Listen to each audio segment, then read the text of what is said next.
안녕하십니까. 저희는 중앙대학교 건설환경 플랜트 종합설계 1조입니다. 저희는 이번 학기 동안 IoT 센서를 통한 구조물 변이 계측 시스템에 대한 연구를 진행했습니다.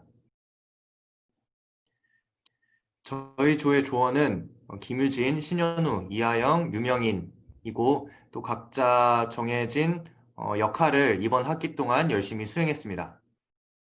저희 조의 최종 발표 목차는 다음과 같습니다. 제일 먼저 주제를 선정한 이유에 대해 발표하고 저희 주제인 센서와 클라우드 컴퓨팅에 대한 소개를 해드린 후 종합 설계를 통해 진행한 실습과 결론에 대해서 발표 진행하도록 하겠습니다. 처음으로 주제 설정입니다. 기사에 따르면 전국에 30년 된 노후 교량이 39.6%에 이르렀고 10년 뒤에는 노후화율이 더욱 급증한다고 합니다. 이를 반영하여 이번 정부에서는 한국판 뉴딜 10대 중점 과제로 노후 국가 기반 시설 디지털화를 앞으로 토목이 해나가야 할 길로 선정하였고 저희는 관련 주제를 선정하기로 했습니다. 앞선 자료로 사회 기반 시설의 유지 관리를 위한 방법이 필요하다라는 건 인식이 되셨을 것입니다. 그럼 현재 구조물의 유지 관리를 하는 방법이 없냐? 이건 아닙니다. 하지만 현재 방법에는 많은 문제가 있습니다. 현재는 유지 관리를 위해 비전 센서, 변이 센서, 가속도계 센서, GPS, LDV 센서 등을 활용합니다. 이때 비전 센서의 경우 2차원적인 움직임만 측정하고 외부 환경의 변화에 민감하다는 단점이 있습니다. 또한 GPS와 LDV 센서인 경우 매우 비싸다는 단점이 있습니다. 반면 변이 센서와 가속도계 센서는 기능이 다양해지고 고성능화가 되고 기술력을 가진 선진국 시장에서의 선점이 이루어지고 있습니다. 따라서 저희도 하루빨리 해당 분야에 대한 연구가 필요한 시점입니다. 구조물의 유지 관리를 위한 다양한 센서에 관한 연구들도 존재했습니다.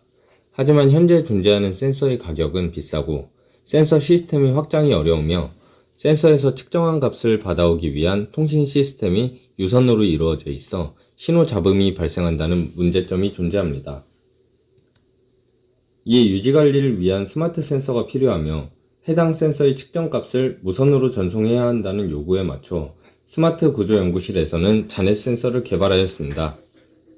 이 센서는 무선 통신이 가능하며 크기가 작아 설치에 용이하고 저비용 저전력으로 보다 많은 설치가 가능합니다. 또한 데이터 처리를 클라우드 서버에서 함으로써 장기간 유지 관리에 탁월하다고 볼 수 있습니다. 자넷 센서의 메커니즘에 대해서 보기 쉽게 동영상으로 설명드리겠습니다.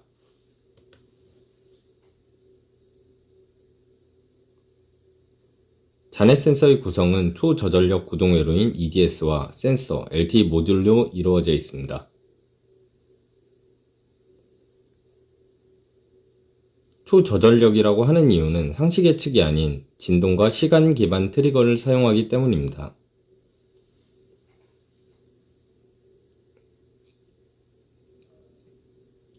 센서에서 데이터를 계측하는 동안에는 LED에 불이 반짝입니다.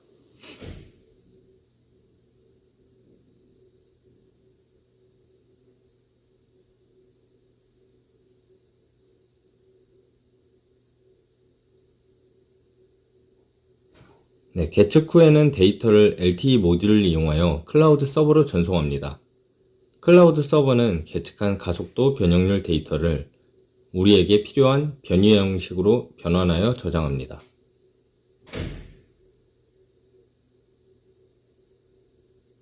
금곡교 현장에서 차가 지나가면서 계측된 데이터인데요. 오른쪽의 그래프를 보시면 가속도와 변형률이 측정되는 것을 확인할 수 있습니다.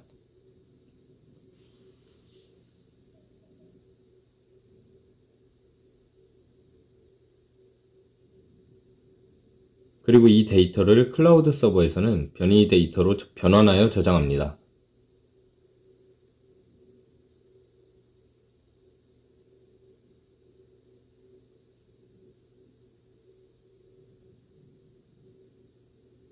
마지막으로 클라우드에서 저장된 데이터는 자체 제작한 어플과 연동하여 실시간으로 확인이 가능합니다.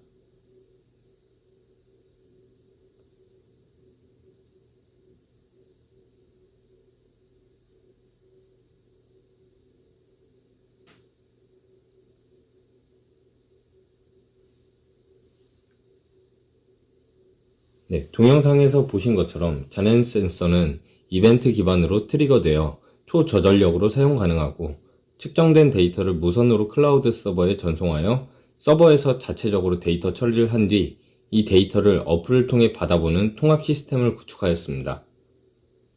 저희 조는 다음과 같은 통합 시스템 중 데이터 전송 및 클라우드 처리에 중점을 두어 이번 학기 종합 설계를 진행하였습니다. 네, 그럼 동영상에서 보신 자넷에서 측정한 데이터를 클라우드 컴퓨팅한다는 게 무엇인지에 대해 발표 진행하도록 하겠습니다. 자넷에서 측정된 데이터를 처리하는 과정은 다음과 같습니다. 우선 이벤트 그리고 시간 기반으로 트리거된 센서에서 가속도와 변형률을 측정합니다.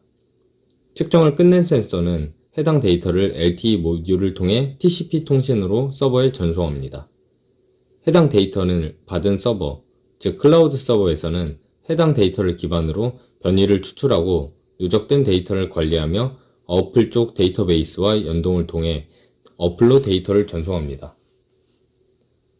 또한 어플에서 변경된 설정을 받아와 센서로 전송하는 양방향 통신을 실행해 줍니다. 서버에서 데이터를 전송받은 어플에서는 교량 정보와 일별 트리거를 실시간으로 받아볼 수 있으며 센서 상태를 확인하고 센싱 옵션을 변경할 수 있습니다.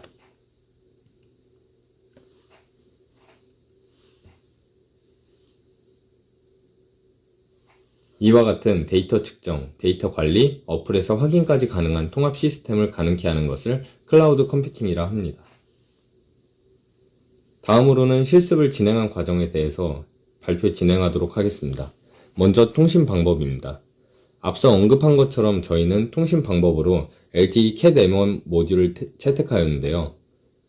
LTE 통신을 선택하기 전 고려했던 방식은 유선 연결 방식과 XB 통신 방식이 있었습니다. 유선 방식은 케이블에 따라 통신 속도 조절이 용이하다는 장점이 있었지만 데이터를 받으려면 사람이 직접 방문해야 했습니다. XB 통신 또한 통신 속도는 LTE 통신보다 빠르지만 통신 거리가 저희가 계획한 시스템을 구축하기에는 살짝 모자랐습니다. 최종적으로 선택된 LTE 통신의 경우 통신 속도 또한 빠르면서 전국적으로 설치되어 있는 통신망을 통해서 어디서든 데이터를 받을 수 있다는 장점 때문에 채택하게 되었습니다. 저희는 실습 과정에서 다양한 문제점을 겪고 이를 해결하는 과정을 거쳤습니다. 처음에는 클라우드 서버로 매트워크사에서 제공하는 띵스피크 서버를 사용하였습니다. 하지만 이 서버는 전송 속도가 데이터당 15초로 제한되어 있고 채널 생성 개수에 제한이 있었습니다. 100Hz로 1분에 6,000개의 데이터를 받아오는 저희 조의 클라우드 서버로 사용하기에는 전송 속도가 너무 느려 MySQL 기반으로 한 서버를 개발하여 이를 저희 조의 클라우드 서버로 사용하였습니다. LTE 모듈을 사용하여 측정된 데이터를 전송하는 방식을 처음에는 HTTP 통신을 사용하였습니다. HTTP란 통신 규약의 한 종류로 URL을 통해 클라이언트는 서버에게 요청을 하고 서버는 이 요청을 받아들여 내부 로직 처리 후 응답을 하는 통신 방법입니다. MQTT 방식에 비해 HTTP 통신은 보다 복잡하고 크기가 큰 데이터를 전송할 수 있으며 JSON 양식을 지원하기 때문에 HTTP 통신 방법을 사용하기로 하였습니다.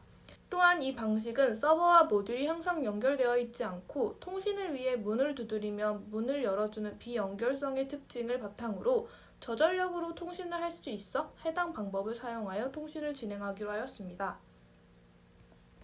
하지만 HTTP 통신을 사용하기 위해 LTE 모듈을 지원하는 통신사에서 제공해주는 명령어에는 많은 한계점이 존재하여 HTTP 윗단의 통신인 TCP 통신을 사용하기로 하였습니다. TCP 통신이랑 쉽게 말해 전화번호를 알고 있으면 해당 번호로 전화를 걸어 전화를 하는 방식과 비슷하게 서버의 IP 주소를 알고 있으면 해당 IP 주소에게 통신을 요청하고 해당 서버에서 소켓이라는 통신을 위한 통로를 제공해주면 해당 통로를 통해서 통신을 하는 방법을 말합니다. 저희는 이러한 통신을 위한 모듈로 SKT에서 공급하는 LTE CAT-M1 모듈 중 AM텔레콤에서 제공하는 스타터 키트를 사용하고 있었습니다. 하지만 해당 모듈은 LTE 통신을 쉽게 사용해 볼 수 있도록 해주는 체험판 같은 존재여서 대여 대수에 제한이 있었으며 통신 테스트를 해보는 과정에서 서버와의 통신 속도 문제 때문에 데이터 유실이 발생하였습니다. 이래 저희는 우리텔레콤에서 제공하는 캐데먼 외장형 범용 모델을 통신에 사용하기로 하였습니다. 다음은 이번 학기 동안 진행한 실습의 결과입니다. 우선 저희는 자넷에 다음과 같이 우리넷 캐데먼 외장형 범용 모뎀을 설치하였습니다. 우선 센서가 켜져서 데이터를 전송하는 과정을 눈에 보이기 쉽게 하기 위해서 모든 과정에서 LED에 불빛이 들어오도록 설정하였습니다.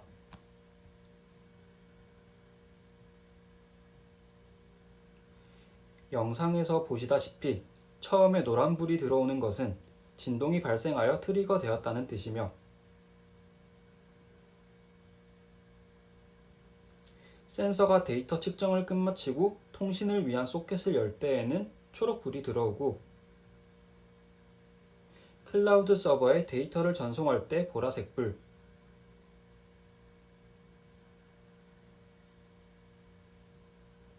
그리고 전송이 완료되면 빨간색 불이 들어오는 식으로 데이터 전송이 되는 과정을 눈으로 확인할 수 있었습니다. 해당 센서가 정확하게 작동하고 그 데이터가 서버에 업로드되는 모습을 실제로 측정해 보았습니다. 봅스트홀 계단에서 센서를 설치한 후 사람이 통행하며 과한 진동이 발생하면 해당 센서는 데이터를 측정하고 측정한 데이터를 서버로 전송하게 됩니다.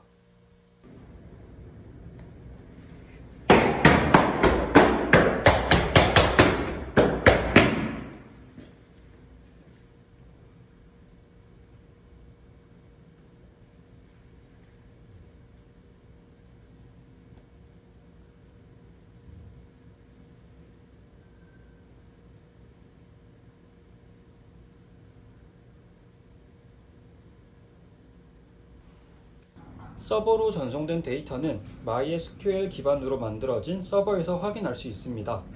측정 시간과 서버에 업로드된 시간을 보시면 상당히 빠른 시간 안에 데이터가 업로드된 것을 확인하실 수 있습니다.